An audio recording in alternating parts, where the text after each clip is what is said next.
Arada bu verişimin köhnə xəbərlərinə baxıram. Hər dəfə yeni fərqli hadisədən danışmağıma özüm inana bilmirəm. 11 milyon adamıq, yarım milyardlıq əhali boyda gündəmimiz var. Bəzən elə olur ki, xəbərlərin hamısını sığdırıb danışmaq olmur. Dünyada yeganə ölkəyi ki, bizdə harama haram qatan adamlar var. Naxçıvanda külli miqdarda saxta spirtli içkilər aşkarlanıb. İçki onsuz da ziyandır. İndi onun saxtasında özünüz fikirləşin. İnsanı kör eləyə bilər, öldürə bilər.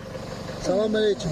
Yəni saxta içki sizə saxta telefon kimi gəlməsin. Telefon saxta olar, uzağı pulda ziyan eləyərsən. İçki saxta olanda canınla ödəyəcəksən. Çünki Afrikada vəziyyət zor idi. Bu içkiləri dırnaqarası istehsal edən şəxs də saxlanılıb. Bu əməlinə görə bir müddət sağlıq deyə bilməyəcək. Hərçənd bunu eləyən adamın özünün içkiliyinə inanmıram. Çünki özü saxta içki satdığı üçün aldığı içkinin də saxtalığından qorxub içməz. Bir insan özü necədirsə, ətrafında elə zənn eləyir. Növbəti xəbər isə bəzi insanların insan yox, saxta olmasının göstəricisidir. Bir kişi cinsinə mənsub adam həbs olunub. Bilirsiniz nə üstə? 14 yaşlı ögey qızına seksual xarakterli hərəkət etdiyi üçün 11 il həbs cəzası alıb. Heyf ki, bütün dünyada qanunlar bu formada tənzimlənib. Yoxsa ki, 11 il buna cəza deyil, hədiyyədir. Qeyrət, namus, bu sözlər başqa dillərə tərcümə olmayan sözlərdir. Bunlar ancaq bizdə var. Bunları daşımayan adamların da bizdə olması utanc vericidir. 14 yaşlı körpəyə necə elə baxmaq olar? Nə bilim, bu veriş bir tərəfi, özünüz bilirsiniz də belə adamların adı nədir? Samuxun Aluşağı kəndində 11 nəfərdə qara yara xəstəliyi aşkarlanıb.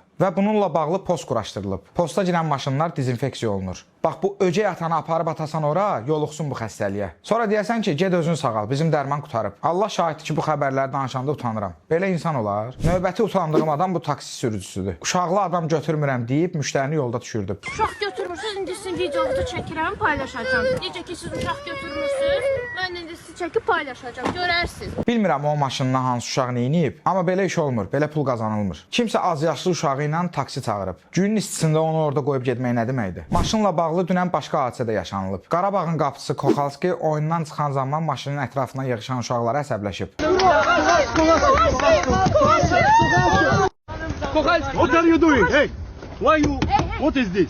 Why you do this? Maşına bəş vurduqları üçün əsəbləşən qapıçı sərt reaksiya verib. Dünən Qarabağın qələbə qazandığı oyunda ehtiyatda qalmağın qəzəbinə daha çox oxşuyur. Məşhur futbolçuların evin qabağını kəstirirlər, heç biri belə eləmir. Bir balaca uşaq maşına vurub səni çağırdı deyə zərin töküldü. Dünənki futbol təkcə bununla yadda qalmayıb. Oyundan sonra Elvin deyib ki, ikinci komandada asfaltın üstündə məşq eləyirdim. Qurbanov isə bu fikrə Elvin də yalan danışır deyib. Lazım gəlsə yenə asfalt üstündə məşq elətdirərik. İndi hansı düz deyir bilmirəm, amma bir onu bilirəm ki, Qarabağ mərhələni keçib növbəti rəqibi gözləyir. Qaydaq öz həmkəki gündəmimizə. Bu şəkildəki İranlıya baxın. Azərbaycana 7,5 kiloqram narkotik keçirtmək istəyəndə saxlanılıb. Əmin olun ki, gücü o qədərinə çatıb, yoxsa daha çox gətirərdi. Üzündən, gözündən o biri dünyanın təsviri yağır, bu elə adam zəhərləməklə məşğuldur. Bunun dayanmağına bax, fasonuna bax. Buna görə sərhədçilərimizin iti qaçıb bunu iniyib, sumkalarını iniyib. Bir it, bir insandan necə faydalı ola bilərin sübutudur bu hadisə. Bizim boynu zənciri itlər qədər deyirlər bunlar. Mən uşağı idim, televizorda göstərdilər ki, İran vətəndaşından narkotik alıb satan adam tutulub. Mənim 30 yaşım var, hələ də eyni ölkə, eyni xətt, eyni həbslər davam eləyir. Nə vaxtsa dünya dağılacaq, insanlar dağıntıların, alovların arasında qalacaq. Bax, onda görəcəksiniz ki, bu cür adamlar hələ də əlində qara kulokdan sərhədi keçməyə çalışır. Bunları görəndə gözümün qabağına narkotikdən həyatı puç olan adamlar gəlir. Onların gözü yolda qalan ailələri gəlir. Özünüz başa düşürsünüz də nədən danışıram. Nəysə, gərək bacardığımız qədər elə yaşayaq ki, bizdən asılı olan səbəblərə görə